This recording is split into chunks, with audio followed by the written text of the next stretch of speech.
What do you mean, don't go there yet? You should never go there. Could be what?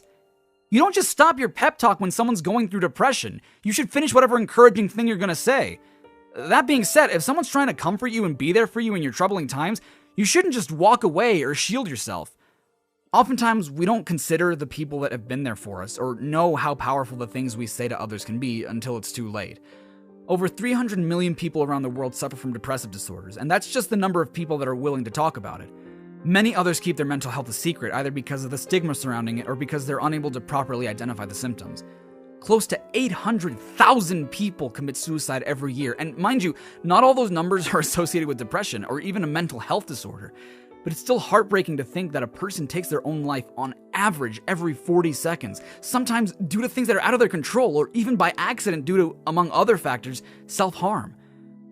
And that number gets more terrifying when you consider that there are indications that for every adult that dies by suicide, there are 20 more people attempting it. It sucks. It sucks to feel like the world would be better if you were dead or if you had never been born. And wanting that pain or that affliction to just go away and be able to actually function socially by work, even sleeping, is something I completely understand and have gone through. Fortunately, there are a shit ton of people who have not gone through that and probably won't go through that in their lifetime. And that's great, but please, I implore you, don't be a part of the statistics I just talked about. I know that under distress conditions, it's really hard to listen to those who are trying to help. Hell, it's hard to even think straight or rationally, so we act on impulse. And that also goes for people who don't have a mental illness.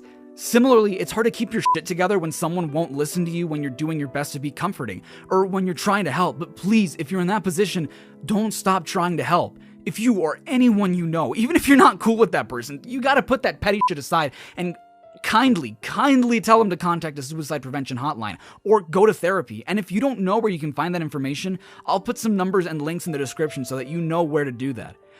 And I'm positive I can't list every possible resource, so feel free to leave a comment with the emergency hotlines of the country you live in if I didn't list it. It's never too late to make a change, because even if you feel like nobody loves you or that you're a waste of space or that nobody would miss you if you were gone, you're genuinely, and I'm saying this as someone who has had these thoughts himself, you're genuinely more valuable than you know. We don't often realize the impact we have on other people's lives or how much someone loves and appreciates us, and that's a major issue. People don't let the ones they love know that they love them, and I don't understand why that is.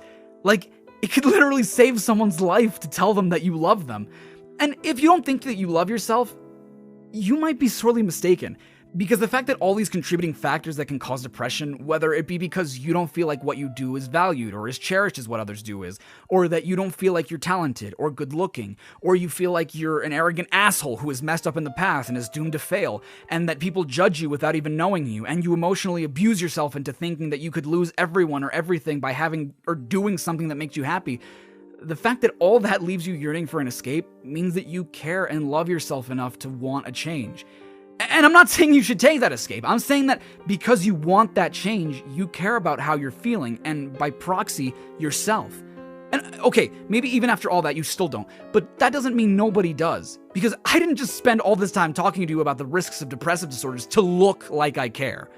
It's wrong that we lose so many people because they decide to not speak up about how they feel. It's wrong that so many people feel trapped with only one escape. It's wrong that we don't always acknowledge those who are going through rough times. It's wrong that when we do acknowledge it, we sometimes react defensively.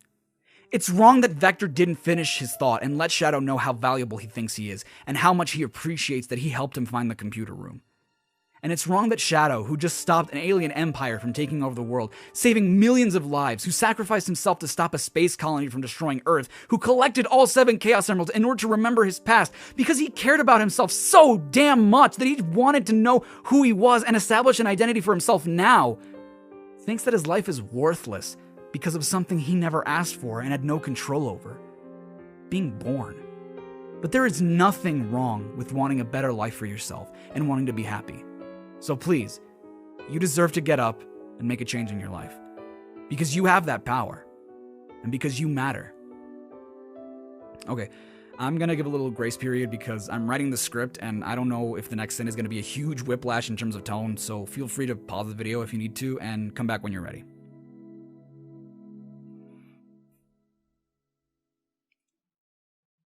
We good?